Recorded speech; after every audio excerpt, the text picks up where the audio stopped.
Hello everyone, have your cameras on.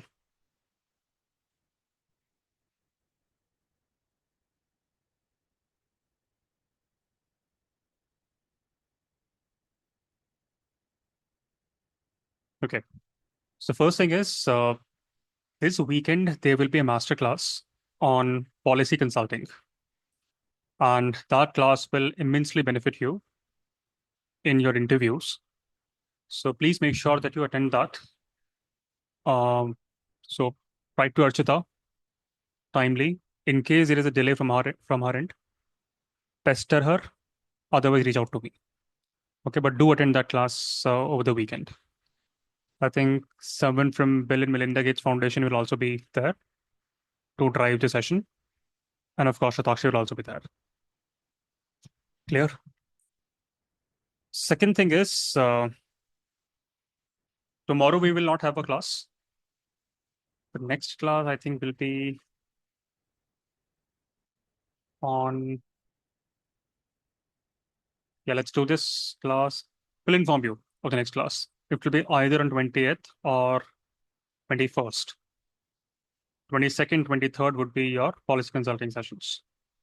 Clear? And yeah, that's it.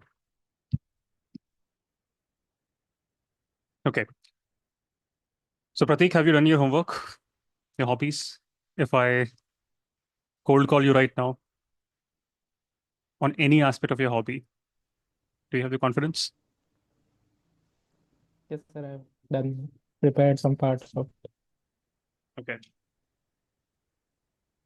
Okay, we'll do that in some time. But let's come back to our class for today. Don't stress a lot right now. Um, you will have a good ride in the interview. So yesterday, I think we began the journey to properly decipher the world of international relations. Right? Say in IR, one mistake that many of your peers will make. Just a second. Yeah. The one mistake that they will make is that they will focus a lot on current affairs.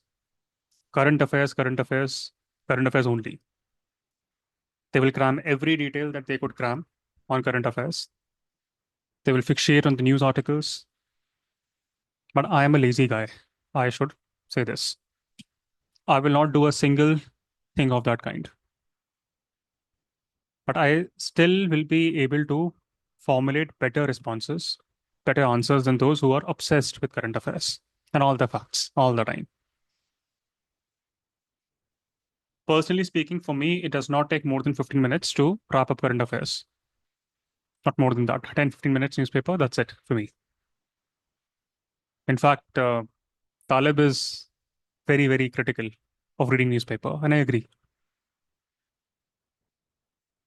Newspapers, media, they thrive on short-term sensationalism. They will not give you any structure. They will give you a flood of disjointed events. They make you react, not think. See, read any opinion, all reactions. Of course, I will not say that reading newspaper, Talib says it's useless to read it. I will not say that it's useless to read it, but it is still overrated. World moves in patterns. History repeats. Philosophies, power, diplomacy, all of those things have remained the same. Only the actors keep on changing. So, if you understand those patterns, if you understand the grand theories, you will not waste your time on endless daily updates, on endless apps. Anyone who plays chess, what happens in chess? The amateurs, what do? They watch every single move, always trying to keep up with what the other party is doing. Grandmaster looks at it differently. They will see pattern. There are certain strategies. They will predict 10 moves ahead. That is how you should approach not just these studies and theories, but as in when you become diplomats. or civil servants. Otherwise, you are like a random Indian getting insulted by WhatsApp messages. Consuming daily news, it may overwhelm the mind with too much low quality information. Low quality. And that low quality information leads to bad decision making. Newspapers, they create simplistic narratives. If you read any editorial, what do you see? The authors, they write down things retrospectively, the way they have happened. They're not predicting things. Our goal as civil servants, as our leaders of this country, would be to predict the world around us so that then we can take decisions accordingly. Daisy, by the way, please make sure that you go through economics episodes again before we start with the interview module with you. Okay. And Ritvik, go through the polity episodes of GS as and when time permits. But yes, I mean, some of you would have gone through the economic episodes already. I think I said Daisy in that one of the sessions about gold, the relevance of it. Those episodes are relevant not just for 1 year, 2 year, but for next 15, 20 years. Why? Because we focus on foundations. Had you followed my strategies back then, 23, 24, investing, sitting on fortune? Look at the dates when we had those episodes. I think geography also we spoke of Goa. Same story repeating. In fact, I would rather want to say this that there is nothing called current affairs. No such thing as current affairs. It's all foundational affairs. As long as your foundations are sorted, you can make remarkable conjectures on whatever you see in the world. So, one point I want you to understand is I don't want you to become consumers of opinions. I want you to form those opinions. That consumption thing is done with prelims and mains. Now is the time that you form opinions. So my purpose through these series of master classes, it is to invoke your foundational learning models. Okay. Only and only if you focus on foundations, we will better analyze the world or comment on any aspect of economics, politics, history. Or else you're just spitting facts. And I don't care about facts. Why should anyone, would any sane personality care about facts in the world of deep seek, perplexity? What is your value addition? Even in the interviews, if you cannot recall facts to the useless questions your panel was asking in those Vajiram and other mocks, there is nothing to be ashamed of. Okay, I don't want you to have that body language showcasing shame. Nothing to be ashamed of. It's a fact you asked. I don't know the fact. That should not dictate rest of the trajectory of your interview. I care more about your logic, your thought process, how you make conjectures, how you form opinions, how you convey those opinions on any given topic. Okay, so I saw some of your interviews. You took a back seat if they asked a fact and you don't know the answer. Why feel sorry if you don't know the fact? Those folks are conducting interviews the way it was conducted many, many years ago.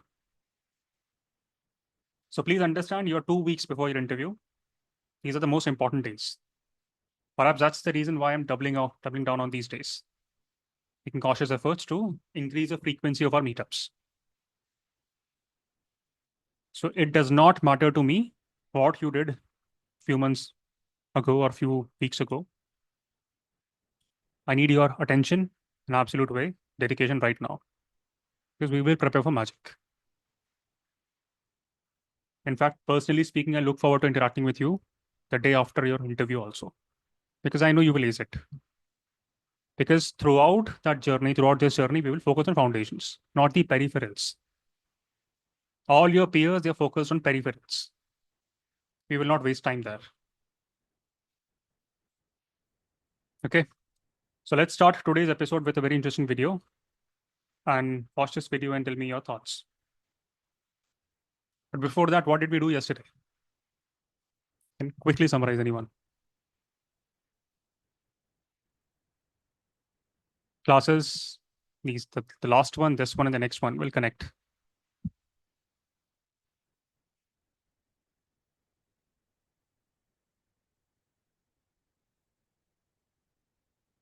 Anyone who wants to quickly summarize what we learned yesterday?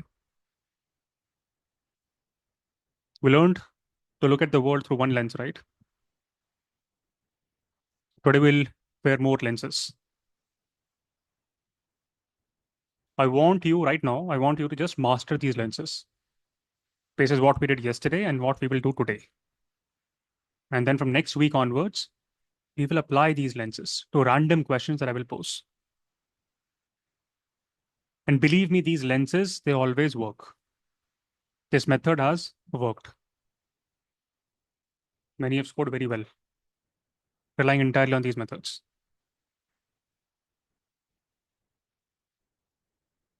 So in 30 seconds, who can summarize very quickly what we learned yesterday?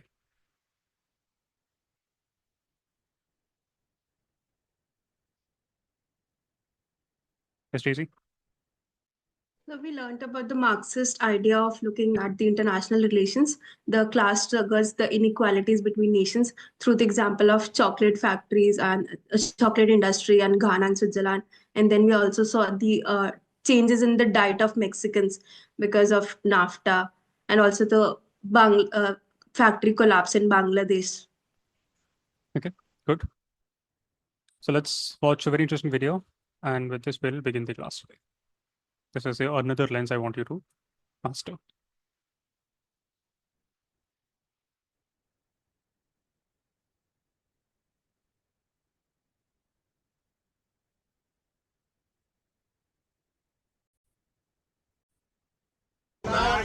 Make world great again. Make world great again. Vote for Donald Trump. Make world great again.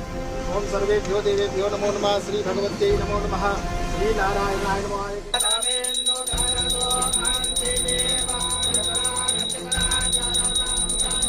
शांति पृथ्वी शांतिरापः शांतिरोखदयः शान्तिर् प्रजाभ्यो भयन्नः पशुभ्यः विजय तिलकं समर्पयामि विजयी भवः विजयी भवः। Okay, what's happening? Thoughts?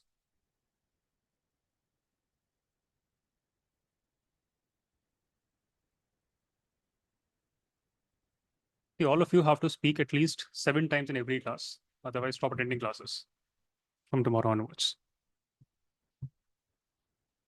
Will not get points for staying mum. And by the way, you may think you're introverts. That's fine, good. But now we have to move beyond that aspect. All of you have good ideas. Have the courage to lay it out. You will be wrong once, twice, thrice, 4 times, but be wrong right now. Yes, Abhishek? Sir, basically, Brits were praying for the Trump to come in America so that they were linking India's future with the Trump's administration. Okay. That's how first orders will think. That's fine. This is what you read, what you saw. Simple narration. Good. Perhaps these were the people who read newspapers. Those saints. They loved reading current affairs. To make things worse, perhaps they were not even reading proper newspapers. They were reading Dainik Bhaskar or Goswami. Should follow my YouTube channel. Think about this. Trump was very open about his policies throughout his election campaign. Very loud, very clear, very categorical about immigration laws, trade policies. All these things would hit India hard. In fact, it's hitting people of India hard. Will do so also in future. when we lose our value, when education becomes expensive, when your rupee depreciates, when your capital markets collapse. There's a rising hatred amongst for Indians. In fact, one of the key members of Elon Musk's team, very open about normalizing Indian hate. You saw all that? I think 21-year-old kid dictating what America should function. But my question is, why couldn't they see it? Abhishek is right. We saw a group of Indian saints chanting and praying for Donald Trump's victory, believing that he will make world great again. And they genuinely seem to support him. Not just them, there were many.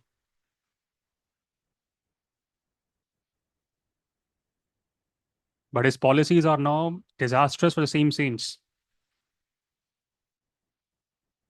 around immigration, trade, foreign relations, unintended effects. They hurt them. But why? How can we forget he's going to become president of America, not India. American citizens will vote him in power. And these gems of India, they are happy about his electoral victory.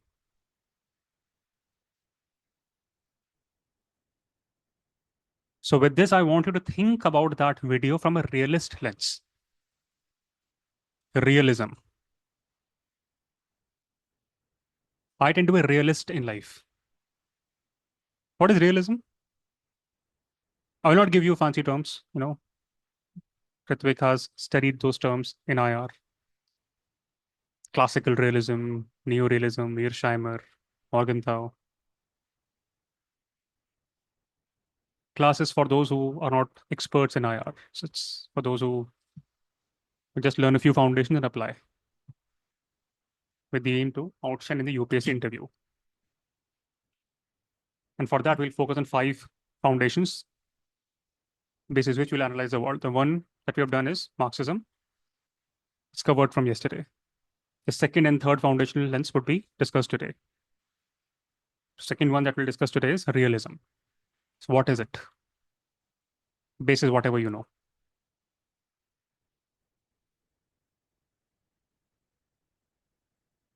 Rohan, take a guess.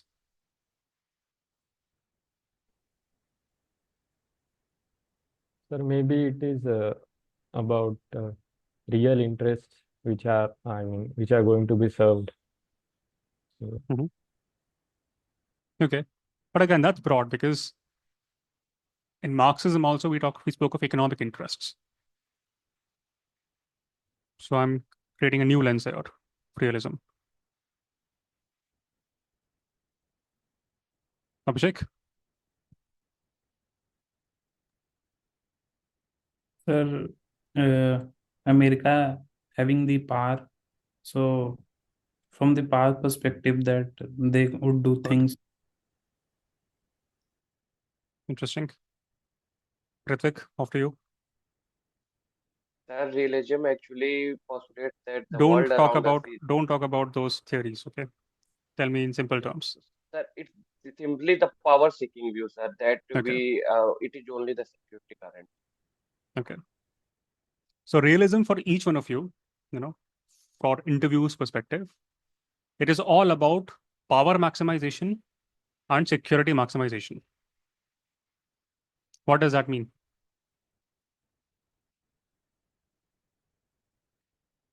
Power maximization and security maximization. That's realism for you. Pratik, explain with some examples. Sir, power in the sense that people in that video, people seem to associate PM Modi and Donald Trump as close associates. So they felt that as an India would collaborate on a wider aspects if Donald Trump is in power. Okay. Okay, was it my internet or everyone that Pratik's voice broke for a while? Was it with you all as well, JC? Okay, so my net is Yes, fine. sir. Okay, but I could get a sense what Prateek mentioned. So what we'll do is let's watch a very interesting video, and then with this we'll understand what is this realism.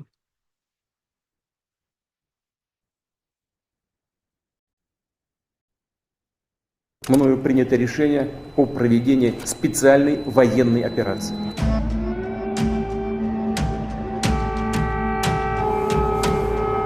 Putin called this a special military operation, but it's clear this is a full-scale invasion. Была паника, истерика, слезы. Как у нас пламя было выше дома. We're like in a cellar. I'm not sure if it's like deep enough to help us to survive. Russian troops and tanks have entered Ukraine on all fronts. All these cities are under attack, including the capital of Kyiv, which has become Putin's main target. Many are sheltering in basements and metro stations across Ukraine. There have been hundreds of casualties, and over 500,000 Ukrainians have been forced to flee their homes. This is one of Europe's largest wars since World War II. Since then, Europe's map has been shaped by political alliances. But now, Putin wants to redraw Europe's map by force. Okay, now think about realism from this perspective. What is happening between Russia and Ukraine? Why would Russia choose to invade Ukraine? They did that in the past as well. They're doing it right now. They've done this with Georgia. They may do this in future as well. Georgia is critical for Russia. Ukraine is critical for Russia. But why? Anyone following the protests that erupted in Georgia after the elections? No one? What newspapers do you read?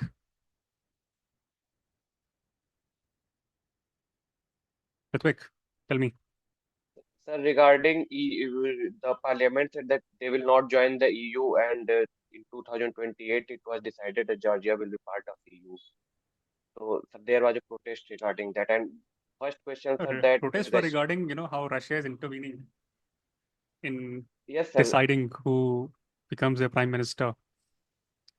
And then Yes, there's sir. an Basically, ugly sir, house of a person in Tbilisi on the hilltop. Russia sees this post-Soviet state as its background, like its backyard, and not interference of NATO is causing its security dilemma, and it is seeing that its interference, its stability is being caused by it. So that's why, sir, Georgia, Ukraine, all the nations are important for Russia, and it is using military interference for its security goals. Okay. But what is Russia trying to do? Some are saying that Russia is maximizing power. I tend to disagree. I tend to think, Russia is maximizing security, which is foreign policy. The West may portray Russia wants to maximize power. We can agree, disagree, whatever. But in my mind, I think it's about maximizing security for Russia. Am I correct or not? Yes, sir, I agree with you. But tell me why. Interference of NATO, sir, the two blocks which are there, both were superpower, and then, sir, we see gradual expansion of NATO to the border of Russia, like Lithuania, Estonia, Latvia, all the country, and now Ukraine was also in the process to join it. So it's like it started up front, and then again, sir, it's destabilizing its whole border. Good. Imagine this group of people you do not like, those brainwashed junkies that you just saw, can't think beyond WhatsApp forwards. They start moving closer to you in groups, right in front of your door.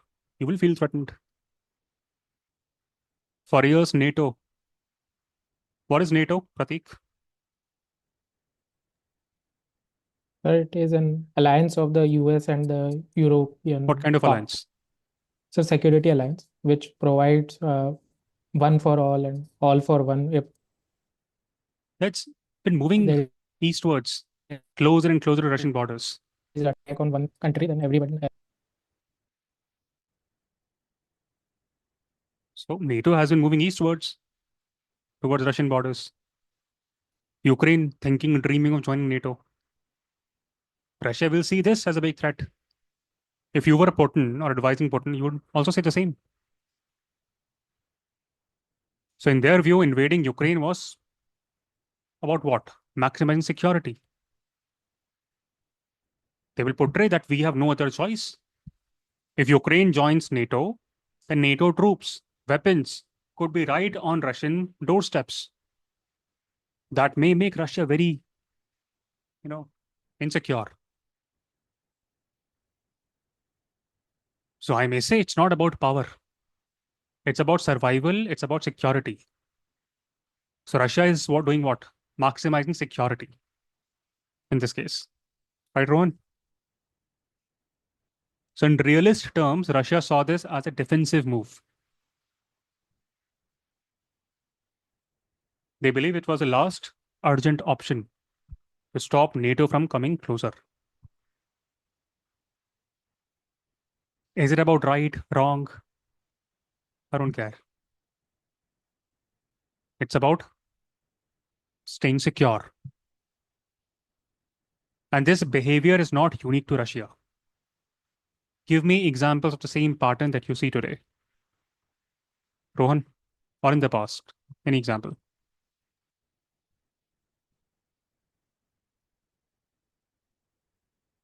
Sir, can we talk of Israel-Palestine as well, where Hamas first attacked Israel and then Israel also launched attacks saying that it is doing for security.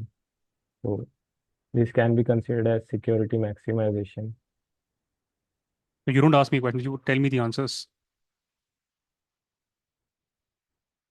Those answers which are foolproof in a way. I can argue differently for Israel and Hamas in this case. Abhishek, think. The Cuban Missile Crisis can be linked to US seen the nuclear weapon at the Cuba as a threat to their territory.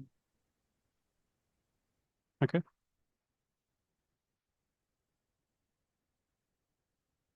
What's this concept of buffer zones, neutral area? It adds extra layer of security. Tibet was once that buffer zone for us. No? China, India, they were not sharing borders the way they do right now. But what happened when China took control over Tibet? No buffer left. India, China, directly next to each other. No middle ground. And this is not history. China is actively challenging India's control over certain borders right now. Right now. I know many of us will think that our foreign policy, the best, the greatest, number one.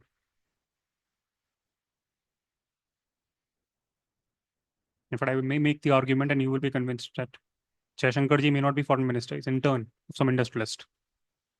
Of course, you will not say this in your interview, okay?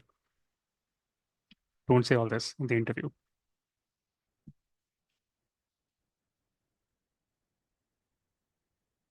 China is also acting out of realist interests, focusing on its own power maximization, hashtag, or security maximization. So realism tells us that countries will almost always act in their own interests, even at the cost of another nation's security territory. China is taking small but steady steps to secure its own interests along the borders. I am not saying this. SP of Ladakh has written a detailed report on this. An IPS officer, part of the executive, wrote a detailed report telling in lengths and depths about how we have lost certain posts. Let's watch a video.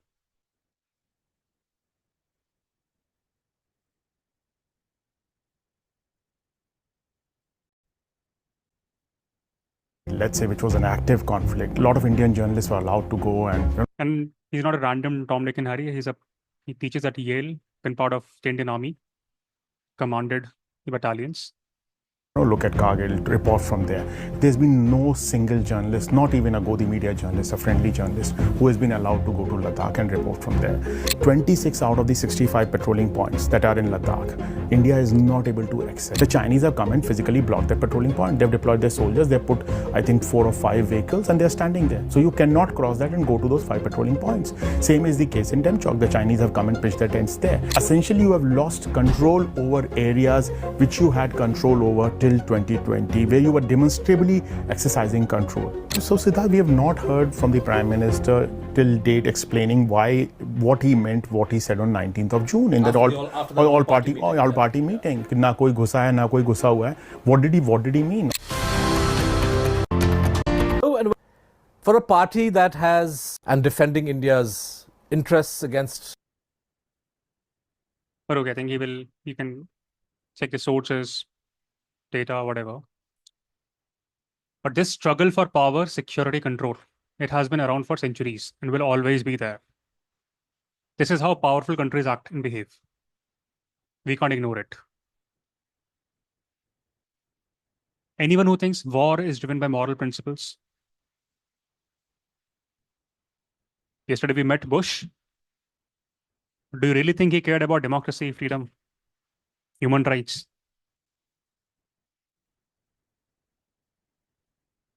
Do you know why they invaded Afghanistan? What was the reason given?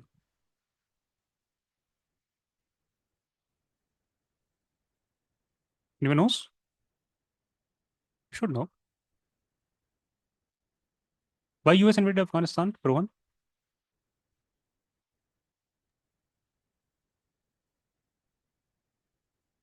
Sir, because of the counter-terrorism operations? No, they said they want to free the women over there. Human rights, democracy, all of that they want to promote. But if they cared about all those things, they should not be building such close coalitions with Saudi. Questionable human rights record. No democracy at all. By the way, I think last week Saudi gave a lecture to US on human rights. How the tables are turning. So wars are not driven by morals and ideas. It's by self-interests. That's the lens I'm looking at the world today. Okay, I'll keep on changing the lenses. But today my lens is different. Was Winston Churchill hero? Hitler versus Winston Churchill. Who is a hero? Abhishek? Both were fighting for their own cause. So both were devils of highest order. But today, how, Churchill is celebrated. Defender of freedom against the tyranny of Hitler. Not kidding, that's the reality. Netflix has released quite a few documentaries around it. Did you watch any movie yesterday?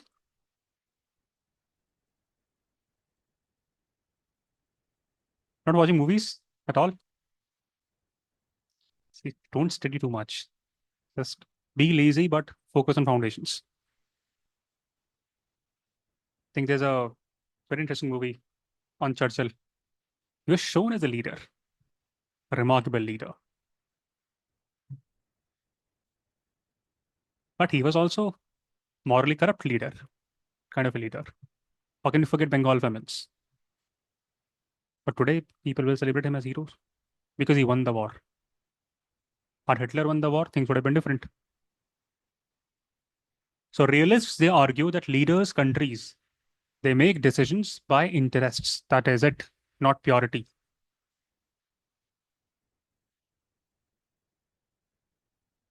Ritvik, do you think Modi ji cares about Hindus? No, sir. All politicians think about only. So what does he care about? Power. Sir, in the realist perspective, only Morgenthau has said that the politics and ethics are separated. No, I'm saying I will not make complicating things for these folks because they don't have optional as Paul science. They took the bad decision. But just simplify things. No Morgenthau, no special terms.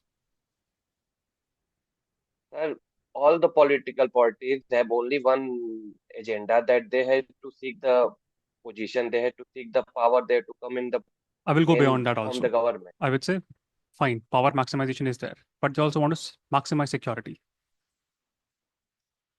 Think about this. By the way, if anyone is naive enough to think that he cares about Hindus, then BJP would not have made those ugly posters, where his image is shown to be larger than Ram.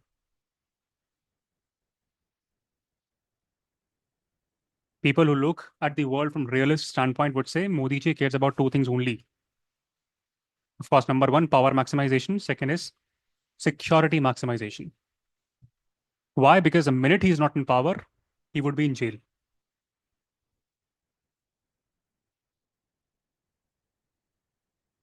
If Amit Shah ji is not the home minister, he would be in jail. There are evidences. Of course, this is just for the example standpoint, okay, to make you things understand things. Modi ji is a tall leader, noblest of all leaders, an exception. But to understand realism, I have to quote some examples. That is what realists would say, not I would say. So, Russia felt threatened by NATO. They wanted to maximize security. America can talk a lot about morality, but they're also driven by self-interests. If they cared about Ukrainians, they would not have given them the hint or would not have shown that they could possibly join NATO. If they really cared about Georgia, they will not create that possibility that Georgia could join NATO. Because the minute Georgia joins NATO, Tbilisi would be bombed. Like Kiev. Why? Russia has to maximize security. In that journey, who will lose? Georgians, not the state of Georgia in US, but the country of Georgia. Are you getting what is realism? What is power maximization? What is security maximization? Or do you think it's a new thing that I'm teaching? No. Thousands of years ago, Chandragupta Maurya, he wrote an advisor. He spoke about it, Chanakya, in his book Arthashastra. Marvelous book, by the way. If you, after your examination, you should read about it. That book, Arthashastra. Incredible book. All about practical strategies for survival, strength of the state. In fact, we've taught about Chanakya and Arthashastra in Pol Science. You can analyze, simple things of who should be the foreign minister of India. We could analyze how decisions are badly made in India. So his teachings were realist in nature. Diplomacy and force both are needed. Just as Russia wants a buffer with NATO, China wants influence in certain regions. Realism is not a new idea. It existed in the past also. Machiavelli, he wrote a book, Prince, directly advising the rulers, how a ruler should behave both like a lion and fox.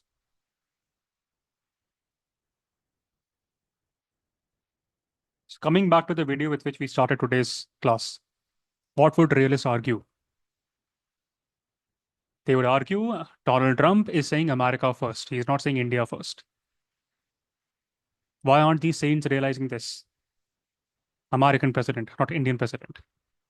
Today, if American people tell him, or the popular opinion tell him, deport and jail these saints, he would do that.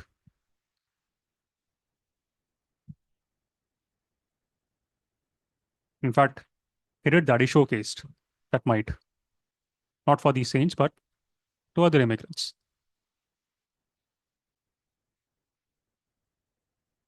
And if he wants to jail saints, he can do that also. We have lost our sovereignty because of Adani ji.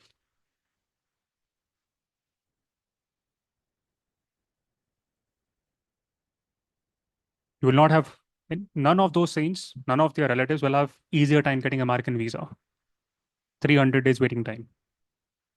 Anyway has a strong stance against immigration. So realists would argue Trump, with his America First policy, for him, American power, American interests, they are supreme.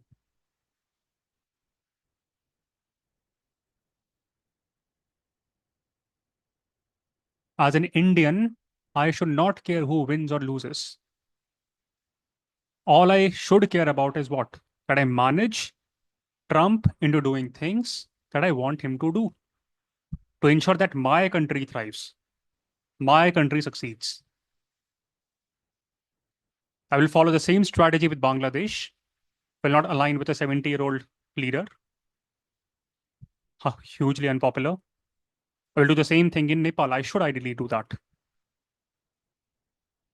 Ideally. So that's one lens, to look at IR with the lens of realism. Between Nehru and Patel, who do you think was the realist? Rohan?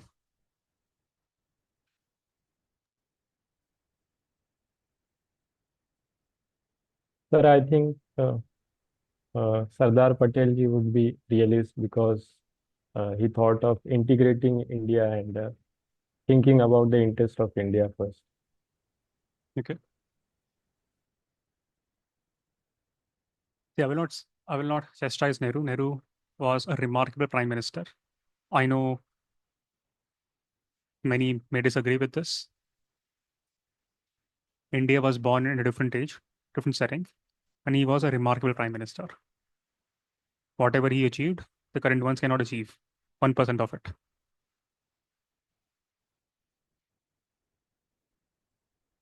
The age was different. The era was different. India needed a stable prime minister.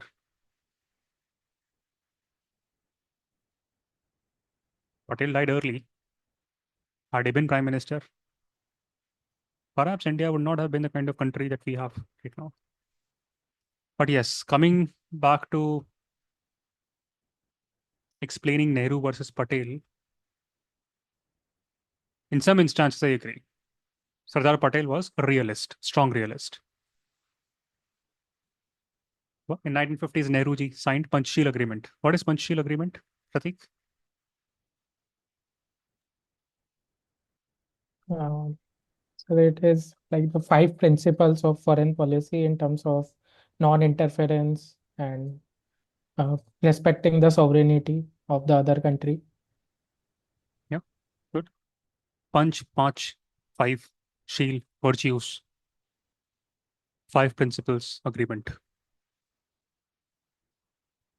Nehru believed that with this, countries could coexist peacefully, respect each other's sovereignty, avoid conflict. Don't forget the context in which this was signed, early Cold War period. World divided into 2 blocks. Nehruji wanted to carve out India as a leading voice of peace and neutrality. Nothing wrong with that. That's his idea.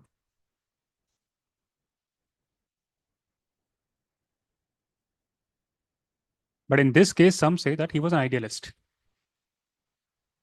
Patel, Nehru, they always disagreed in many aspects. You know that. Patel believed in realpolitik, another term for realism. Decisions should be based on practical considerations, not lofty ideals. In one of the letters he wrote, he warned Nehru the potential risks for trusting China too much. Of course, it's factually bad, that's what I'm saying. He felt that China had larger ambitions in Asia. India should be vigilant, prepared. World should think beyond good intentions. World is about power, influence, strategic interests. Of course, in the hindsight, we can say Patel was right. Why? Because Nehru's faith was tested in 1962. Despite the agreement, China launched unexpected invasion.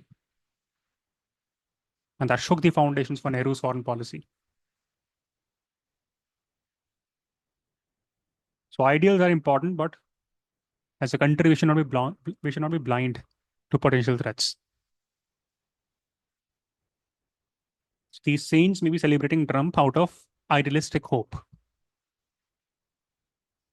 But a realist would argue that Trump is under no obligation to align his policies with the hopes of people in India.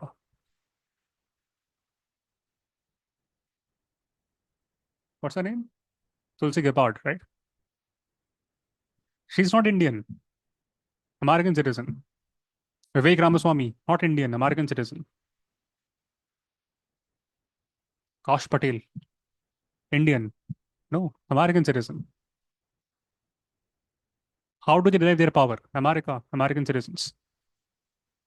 Just because you're of Indian origin, can you be so naive that they will make policies in your benefit?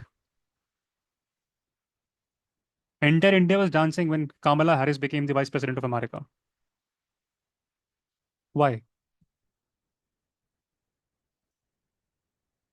Trump's job is to look after America's interests, not ours. So today we will see the world through two lenses, idealism and realism. Okay. Realism all sorted, power maximization and security maximization. Marxism was about economic asymmetries in the world.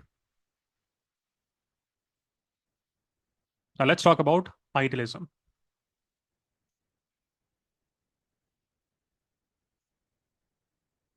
What is that? The class we had yesterday, today, and the one we will have in time to come. These are very important classes.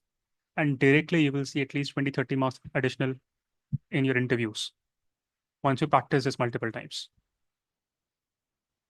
I will teach concepts in three classes. Today is the second one, and then you will have to apply those concepts. So what is idealism? Which is whatever we have discussed. Make a conjecture.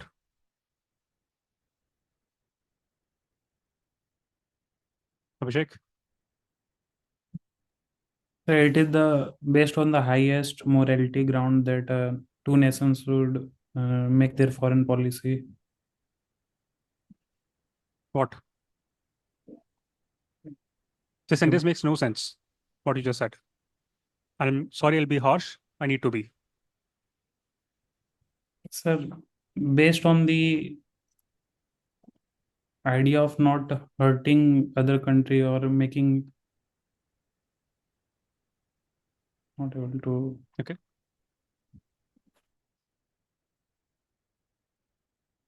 So this idealism as a perspective in IR, it became very popular after World War I. Why? What happened? Let's travel back in time. Let's travel to 1910 in Europe. What would you see there, Bhuvan? 1910 Europe.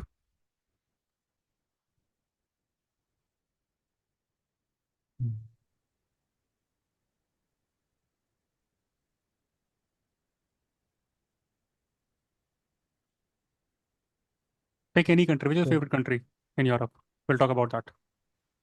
Sir, I mean, it was a period of colonialism, so the powers in Europe, they were enjoying powers and they were having their colonies in the world. In terms of IR, what was happening? Colonialism, see, this term keeps on changing again. Could be neo-imperialism, could be, private equitization, the way we are seeing today. You may think you are sovereign, but you are not.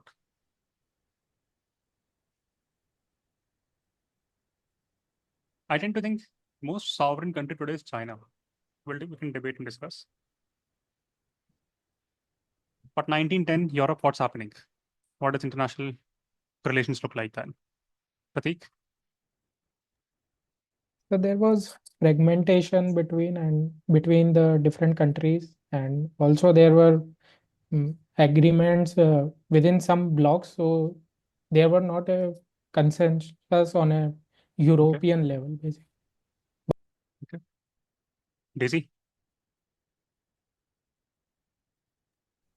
I think before the World War One, the fractions had started arriving, and there was no Europe as such. There were different nations trying to secure their colonies in different parts of the world.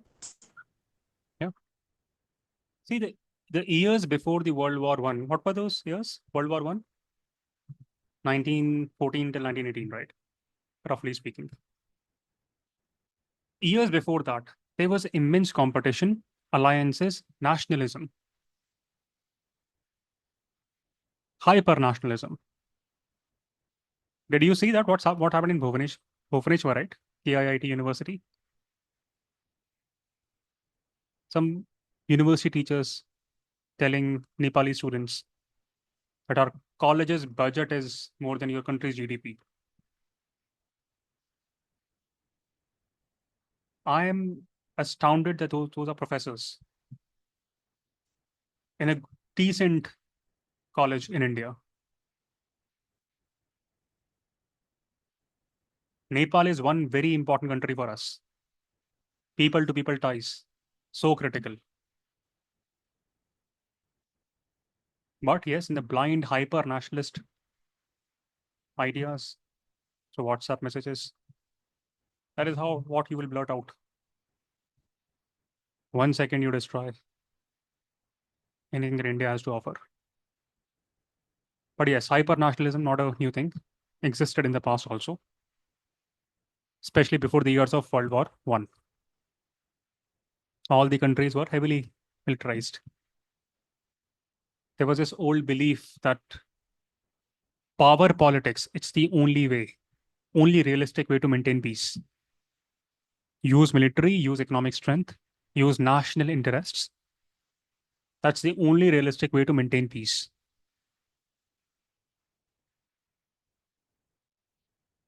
Of course, that didn't happen. World War I shattered the belief.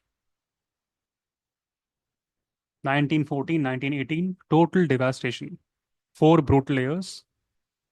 And we may think it were just the soldiers who faced a brunt. No, civilians faced massive bombings, food shortages, diseases of new kinds. 20 million people died, officially speaking.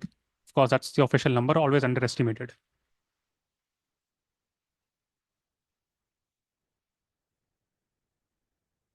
Entire cities destroyed, economies crumbled. Now imagine being a survivor. Okay, so World War, you saw the time before World War I, hyper-nationalism. You saw World War, the deaths, the devastation of cities.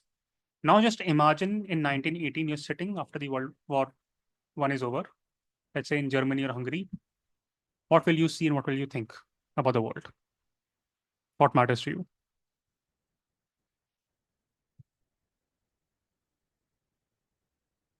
Ritvik?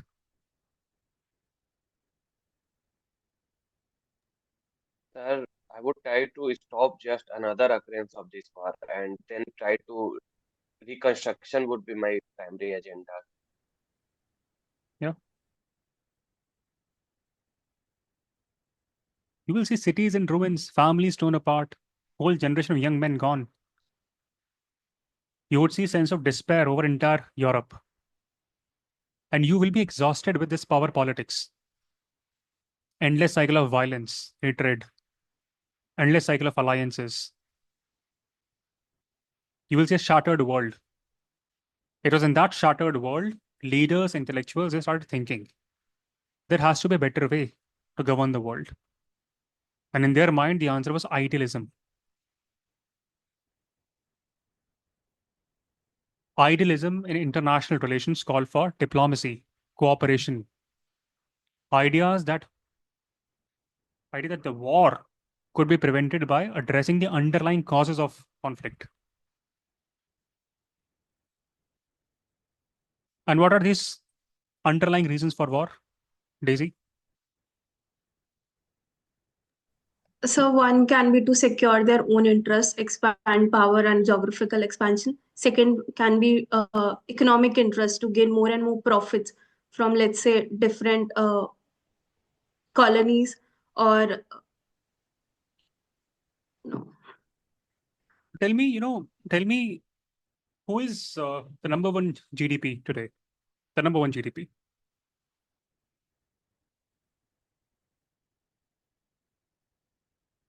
not the what per capita terms I'm asking. Okay.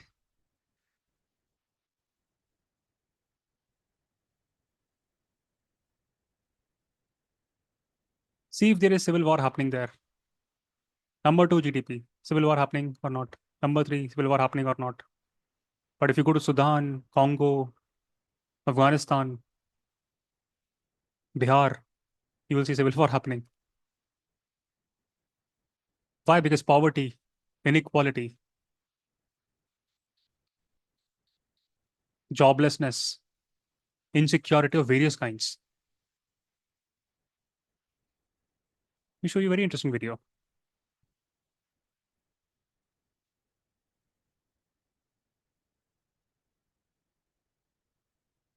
So this video is from 2023, but I think there are many videos from last month also. I could not find them.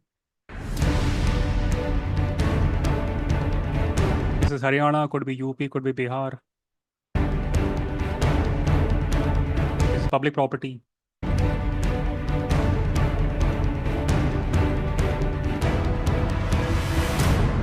यहाँ पर बजरंग दल और विश्व हिंदू परिषद की शोभा यात्रा निकल रही थी।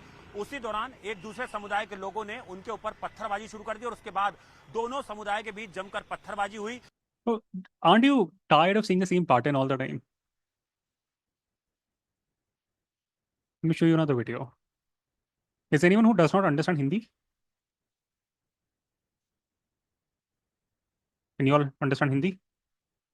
Let's watch this.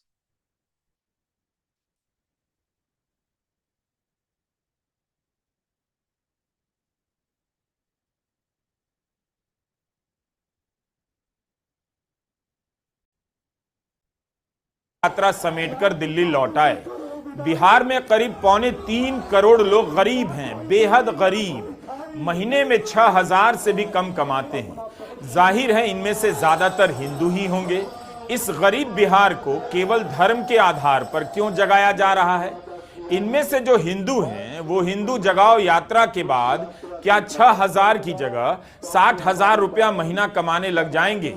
हिंदुओं को किस लिए जगाया जा रहा है?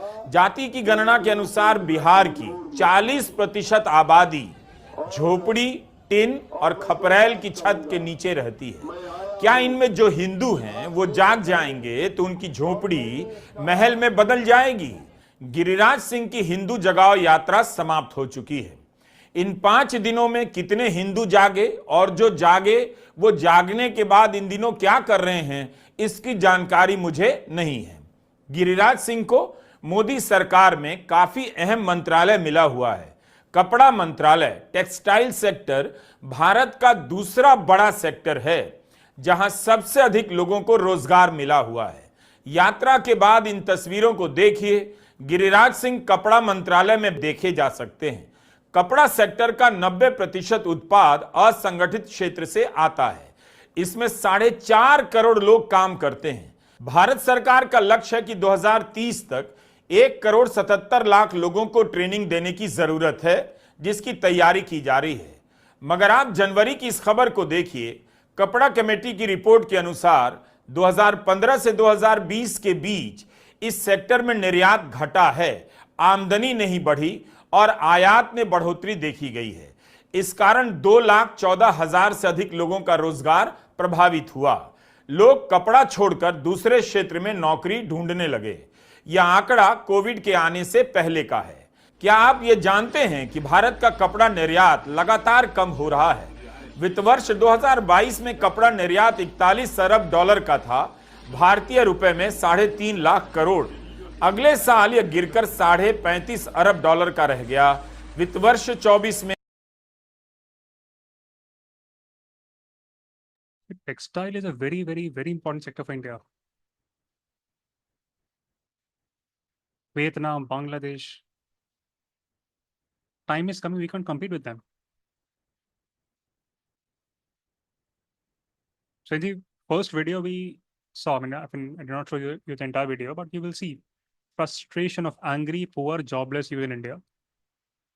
People who struggle for survival, for basic needs, living in slums, lack of opportunities.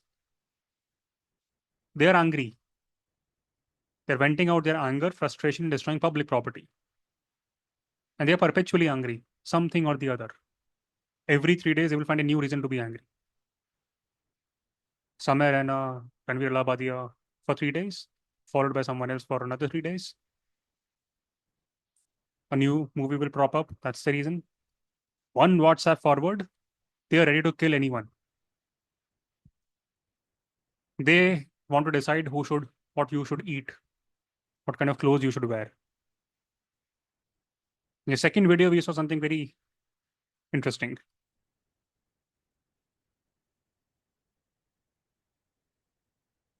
Just go to Giriraj. So Giriraj Singh Ji, he is a union minister.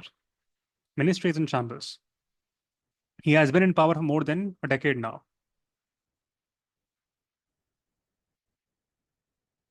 And his concern is why Hindus are in danger all the time. Just go to his house, his mansion in Bihar. You will be astonished how much money he has amassed. It's a mansion. Few days ago, someone posted this very interesting thing. The first slide showed dange karwane wale living in huge mansions, and then there are dange karne wale.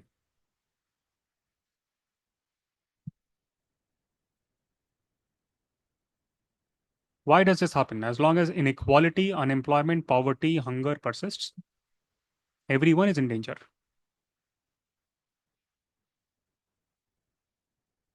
Today, we may not fully realize this danger, but perhaps the world learned this painful lesson after World War I. Unless we address these root causes of conflict, poverty, inequality, insecurity, we will all remain at risk. So in that fractured world, leaders and thinkers, they began to ask themselves, is there a better way? And in that context, they turned towards idealism in international relations. And that idealism offers hope. It suggests that through diplomacy, cooperation, resolving the causes of conflict, we can prevent war, achieve peace. And that has happened, by the way, in reality. Look at European Union. They were always at war. Began with Steel Union. You can see the kind of union it became. These were the countries that fought against each other. World War I, World War II. Now they have so many commonalities.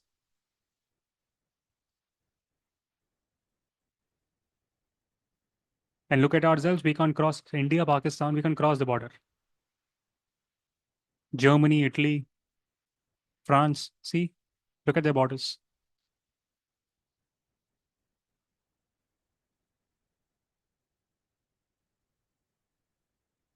So these idealists, they believed in a world where nations would work together to resolve disputes together through diplomacy, not violence.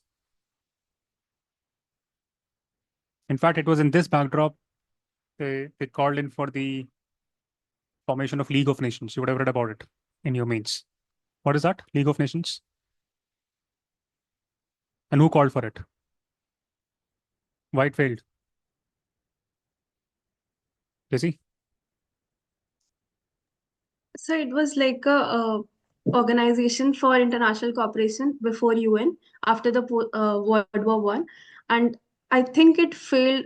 It could have failed because of the Great Depression, which emerged thereafter, and then the incidents leading to World War II, and the nations again began forming alliances.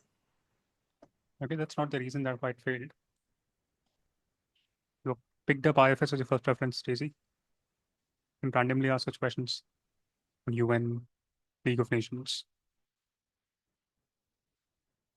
Do you know who was Woodrow Wilson? Stacey? Yes, sir. Who was he? The US president, the former president. I'm not sure about any workers. I think he was the president of Yale University, Princeton also. And then Professor, he turned into a politician, became the US president. He was one person who was passionate advocate for idealism in IR. before he entered politics, he was a scholar. He envisioned a world where nations would work together to resolve disputes through diplomacy, not violence. He was the one who will call in for the establishment of League of Nations.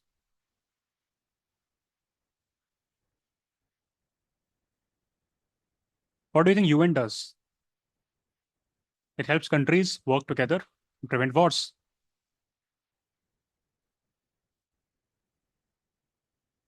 It's a group where countries come together, promote peace, security, cooperation. But UN was not the first attempt. It was League of Nations. League of Nations was actually the first attempt to create a council for countries to meet, to talk, work together, prevent conflicts, just like the UN. I'm repeating this question again. Why do you think we still hear about UN, but not about League of Nations? What went wrong with it? Abhishek? Sir, World War One happened after the League of Nations, but after the UN, no such. World War One did not happen after League of Nations. World War Two, sir. And So, yeah. that's not the answer. Rohan?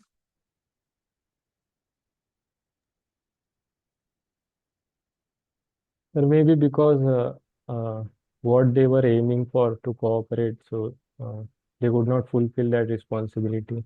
Maybe that is the reason. We should ask ourselves, League of Nations was there. Why UN came in? Something would have been wrong with League of Nations, the foundational level. League of Nations, we understand, it was created after World War I, time of massive devastations, millions had died, Europe in ruins.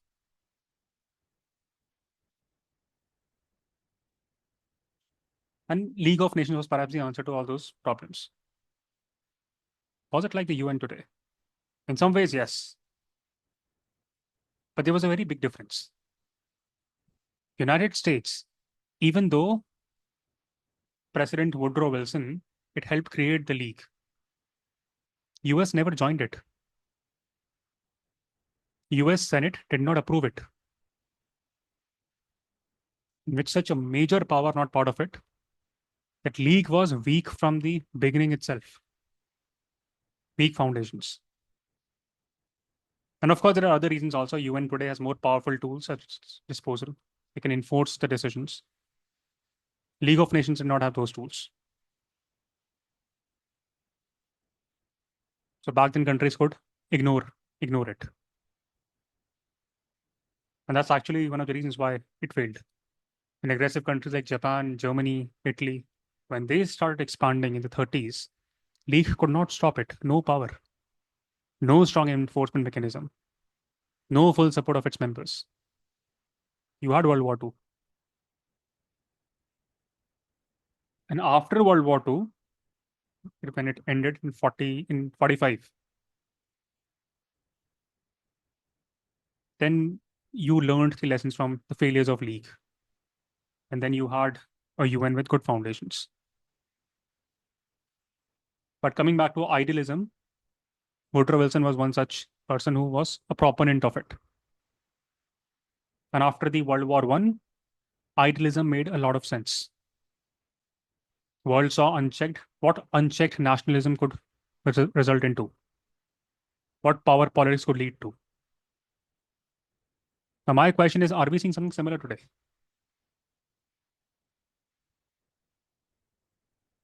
Russia versus Ukraine, China versus Taiwan, conflicts in the Middle East, Iran, Israel, regional players in Africa, fighting wars for generations. Are we seeing that? Are we seeing hyper-nationalism? The Soros story is not just India-centric. In Georgia also, if you read the newspaper, Soros is behind many things. Bangladesh, same story. US also. Even though Elon Musk is clearly calling all the shots, but they look for someone to blame.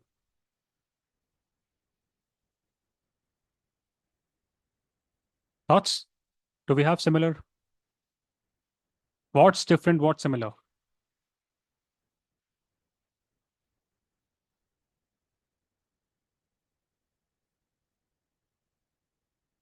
They may ask you a question, do you think World War III could happen?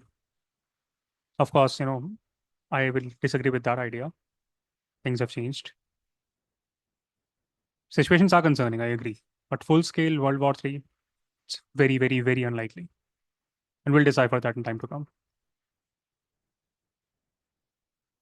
So idealism as a perspective in IR becomes popular after World War I.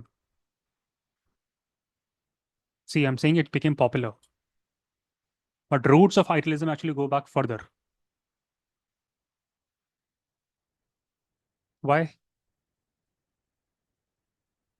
And there's a reason why I'm telling you this history also, because I don't want confusions for you, especially with those who have economics as their optionals or have strict economics.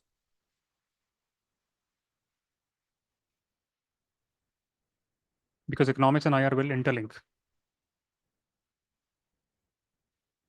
Ritik, do you know what are these roots of idealism? Sir, I don't know. Will you elaborate something like what's the question? I'm saying that idealism as a perspective in IR became popular after World War I. See, Woodrow Wilson, etc., etc. But I'm Yes, saying it sir, became after World popular. War I. I'm not saying that those were the roots of idealism. Roots go further back. Sir, the roots I think that lay in that human being can reason, and that's the main roots like come from Socrates or Plato, we can say. But sir, after World War I, 14-point program of Woodrow Wilson said the principle that we need an institutional mechanism. We can cooperate as a human being, and that set the foundation of later UN also we see, or currently we are seeing every mechanism. Do you know what was the Enlightenment age? What was happening in that age? There were many scholars, I will not go into it, but they challenged traditional ideas about government, power, human nature. But Enlightenment was all about questioning authority, promoting individual rights, exploring ideas of progress. Many thinkers, I think Rousseau, you would have read about him in your ethics. What did he think? He said people were naturally good. Society could progress through reason, cooperation. And if you think of any idealist, they will also have positive, optimistic view of human nature. No? We will not. I will look at Pratik, I will look at Abhishek with an idea that inherently are good human beings. You have reason, you will cooperate. This idea that people and nations, they are capable of cooperation rather than just competition. That's the core idea in idealism. Rousseau said, humans are inherently peaceful. And it is possible for societies to achieve harmony.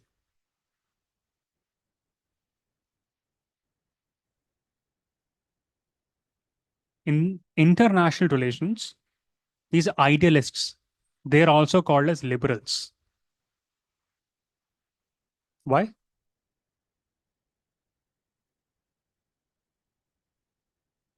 This word liberal these days is very popular. But let's understand, what does it even mean to be liberal?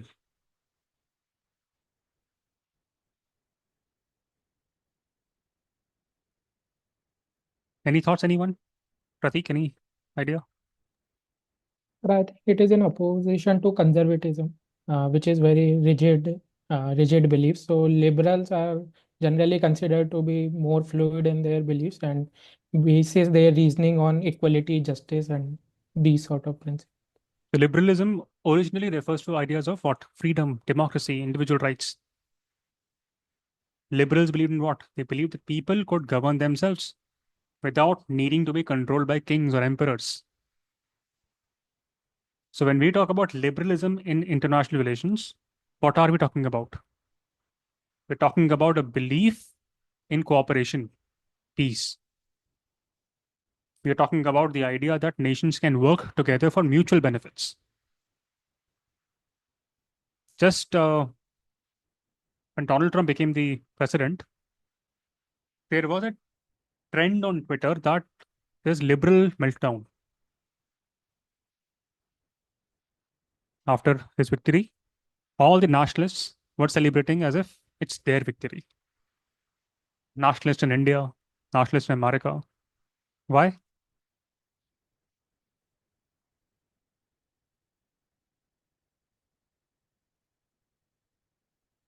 Liberal meltdown? Because Trump's policies, it represents a shift away from liberal values of cooperation, inclusivity, human rights.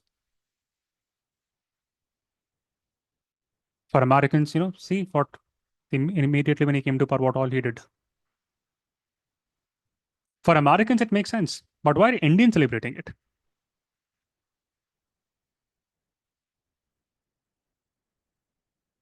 Today, rise of nationalism is a global trend. Many countries are seeing a rise in leaders who emphasize nationalism, sovereignty over global cooperation. India first, Hungary first, America first. Perhaps that's why there was a liberal meltdown on Twitter.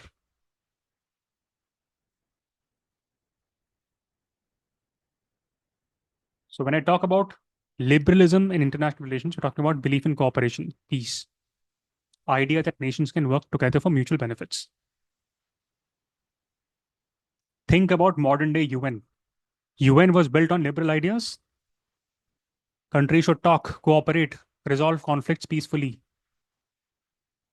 Liberal idea. Let's work on common goals. When World War I ended, Woodrow Wilson did not just want to punish Germany. Of course, he wanted to do that or create new borders. He wanted to establish a framework for lasting peace.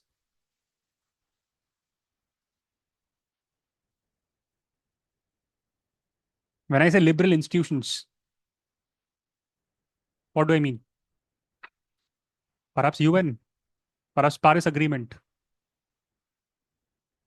And whether you like it or not, world has global problems. We need global solutions. We cannot have global solutions if there is rising nationalism in every country. And we cannot sit together and talk properly as humans. Climate change, no country can solve it alone. Terrorism, no country can solve it alone. Money laundering, no country. Pandemic, same story.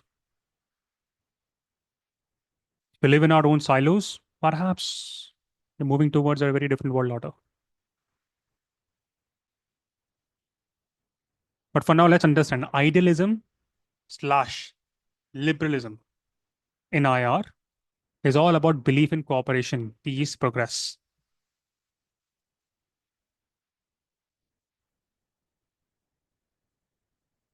So for now, we have covered 3 perspectives, basis which we will analyze the world around us. Perspective 1 is Marxist approach. It talks about economic asymmetries. When Modi ji meets Trump, through that meeting, we need to see, is India trying to become a core economy or is India transitioning towards a peripheral economy? Lens 1 will give that answer. Are we going to become an economy entirely dependent upon the core or not? As future diplomats, as future secretaries in Commerce Ministry, your goal is to make sure India move towards a core economy. Then you have realism. What does it talk about? Rohan? Sir, it talks about power and security maximization for a country. Exactly. So when Modi ji is meeting Trump with F-35, we need to ask a question. Will F-35 help us in maximizing our security? Maximizing our power or not? That's just one example. We can think beyond that also. And then you have liberalism. What will liberalism talk about, Abhishek?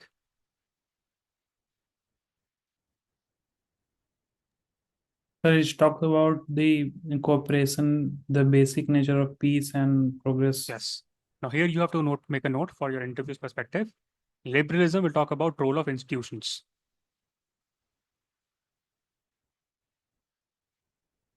And through those institutions, we will collaborate.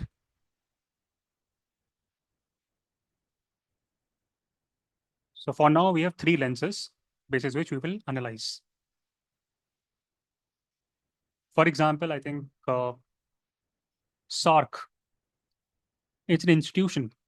Liberals will view at SAARC in a very interesting way. ASEAN, an institution.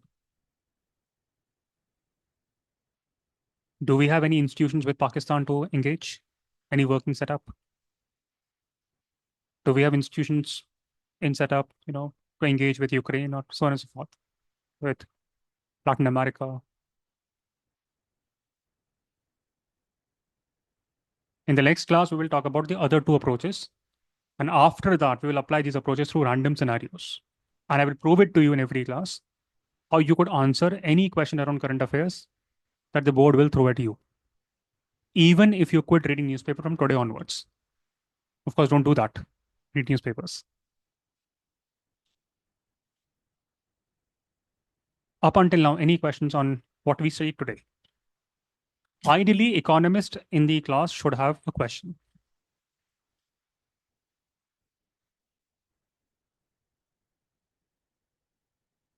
I will be surprised if we don't have a question. No doubt. So think for 10 seconds.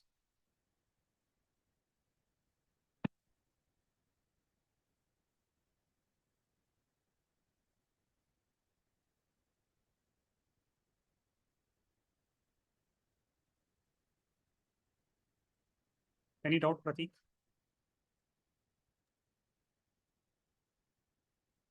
Daisy? So I was thinking about the Great Depression. So after World War I, we say the beliefs of idealism and liberalism are emerging.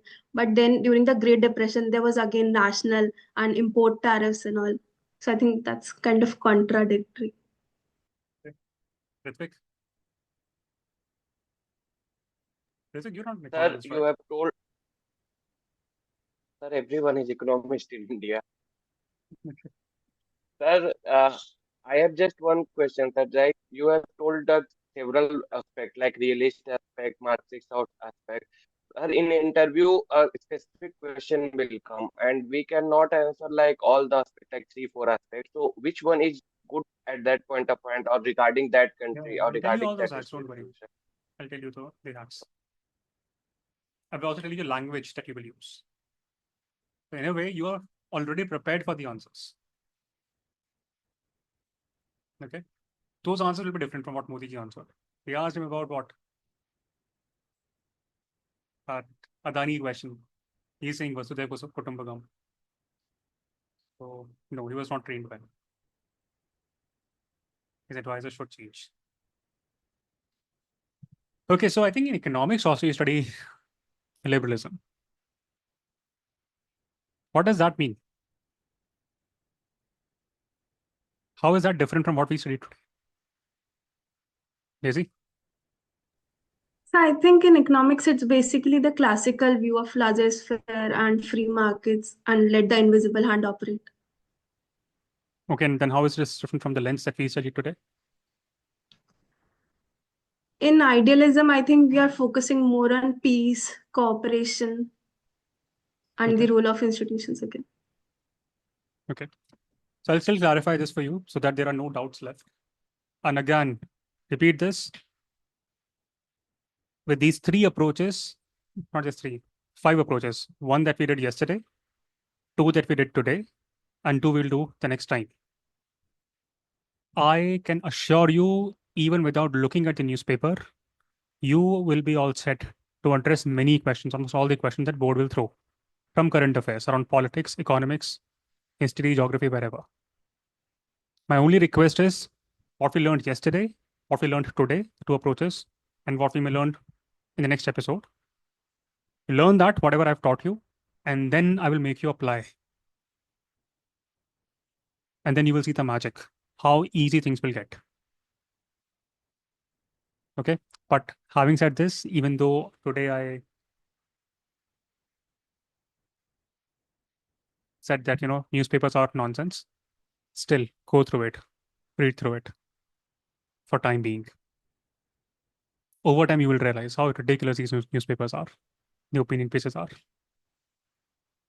But let me show you a video. Let's see.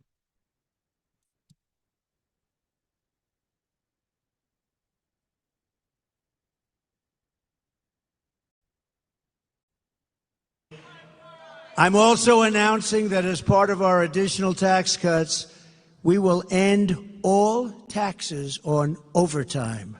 You know what that means? Think of that. Think of that.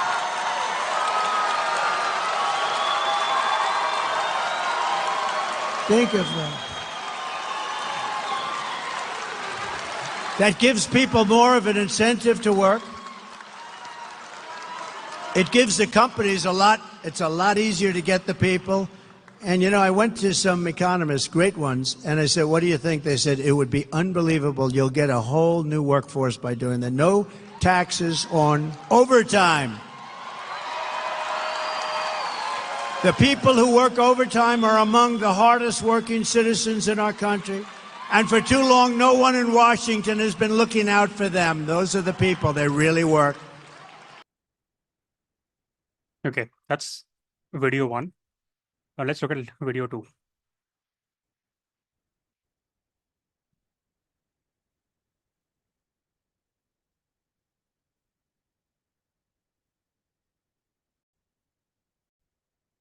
Return to the White House, a lot of things are going to change, especially the price of everyday items.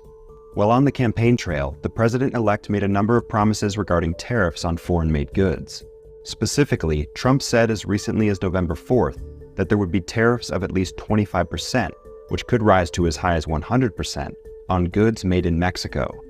Previously, he has said that goods made in China could be hit with a 60% tariff, while anything manufactured abroad could have a blanket 20% tariff.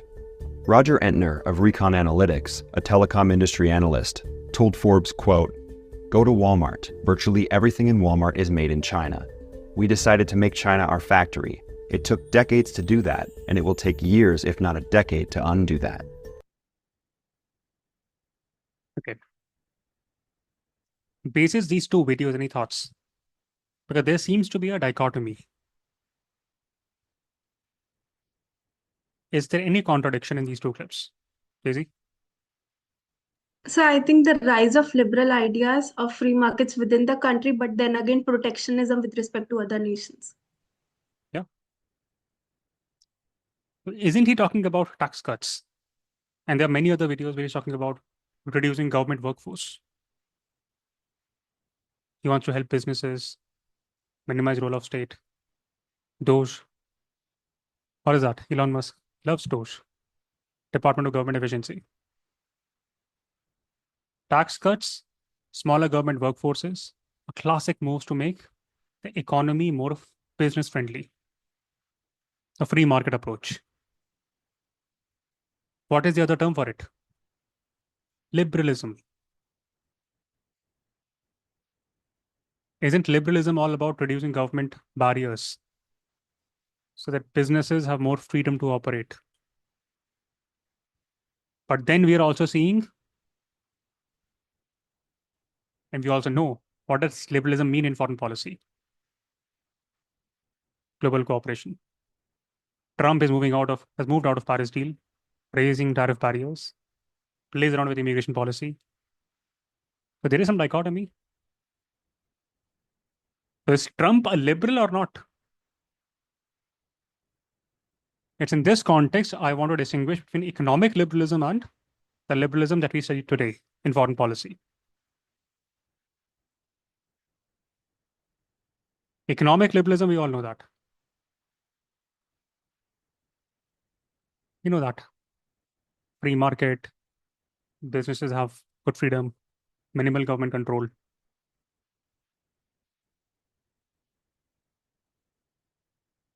Clear? So don't have that confusion. So the lens that we will analyze is basis what we studied today in foreign policy. So we are done with 3 lenses,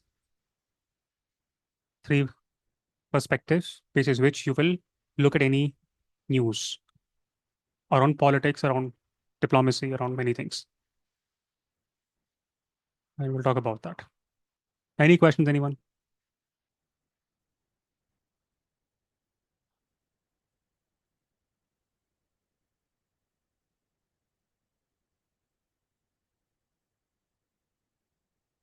Yes, Prateek?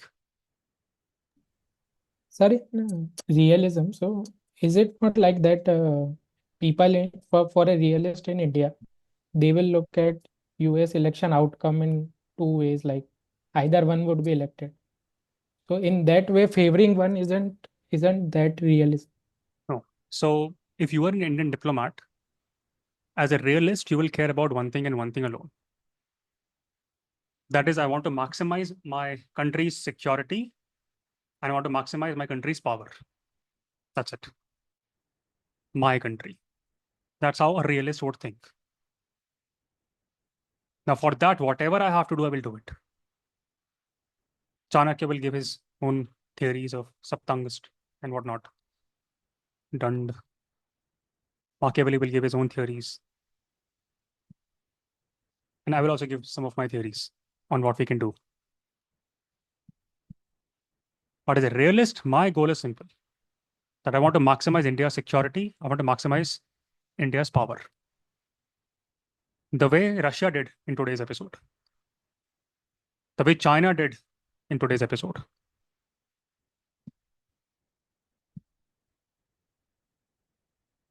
If I'm looking at it from Marxist perspective, my goal is again simple. I want to ensure that India moves towards a core economy. That's my dream of India. It will kill me from inside if India continues to move towards semi-peripheral or peripheral economy. Because then there will be a cycle.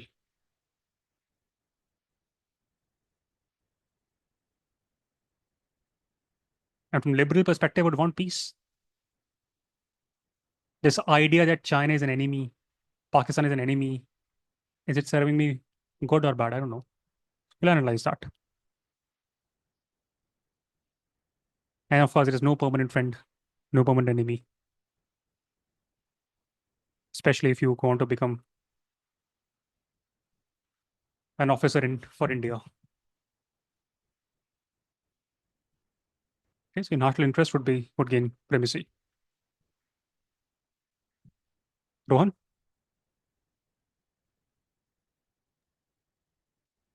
Sir, idealism and liberalism, so they are one and the same thing, right? Yes. In the realm of foreign policy, yes. And I told you in that story how that worked out.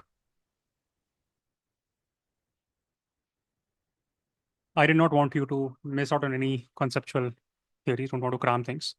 That's why I gave the entire story of World War I, World War, League of Nations, and UN.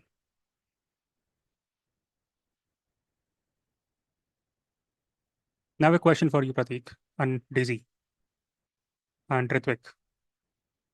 Is it possible for a country to be liberal in its economy and realist in its foreign policy?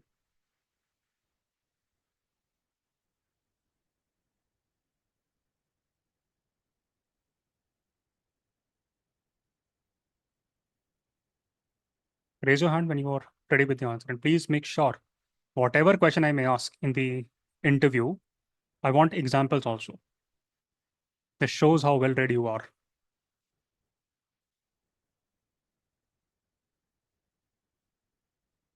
Yes, Jason? I think it is very possible. For example, if we consider the case of China, it invites FDI into the country. It promotes investments, and then again, it has become the manufacturing hub. But in terms of foreign policy, it practices ideas of realism, trying to maximize their security and geographic expansion. So, okay, and give examples how in South China or in Tibet and wherever. Okay, you can give example of Donald Trump as well, if needed. Of course, I will not ask you this question, but I had to ask you this question to make sure that foreign policy is unique. Ritwik? Sir, another example I can quote, like even US, sir, with NATO expanding and with nuclear arsenal it has, and the bases which it has all over the world, we are seeing realism in its approach. But sir, in economic terms, it is focusing more on WTO or World Bank, IMF. These are the approach it calls for free market economy of the world everywhere. So in that sense, that is capitalistic and liberal institution approach it's following in the economic terms. Okay, so by the way, the lenses that we saw today, again, I will say this, I'm making you think linearly just for these 3 days. Day 1, it was all about Marxism. Day 2 was all about realism and idealism. Day 3 will be about something new. And then we'll keep on mixing these things based on the question that they will ask. Okay. So with this, we wrap up today's episode. Anyone, any thoughts? How is it going? Are you gaining new confidence? Because I could sense, yesterday you were not pumped up. Today it's getting better. Pratik? Yes, sir, gaining better understanding. So different perspectives, and now things are making more sense in terms of understanding of issues. But are you still worried about current affairs? For now, yes. Just wait for 3 more days. Rohan, how's it going for you? Yes, sir, it's going really well that these perspectives, I mean, it will be helpful in answering many questions through multiple dimensions. So, Okay. I'll tell you the language also to be used. Ritvik, I think we practice this, Ritvik, right? In polity? Yes, in politics, we did this. Okay, so good for you. But things may change, mains versus interview. Abhishek, how are things at your end? I think I was able to get the reference and look into the multilateral and millilateral organization from this perspective. Okay, good. Anyone else want to add anything before we wrap it up?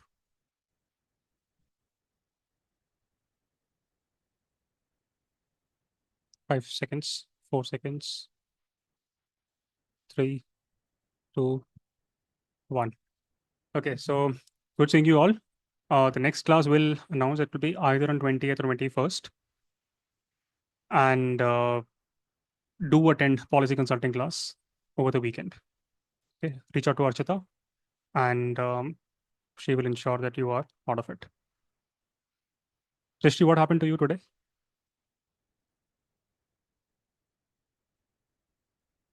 I'm sorry, I could not come on time today. There is no excuse, but I Okay. could not come today.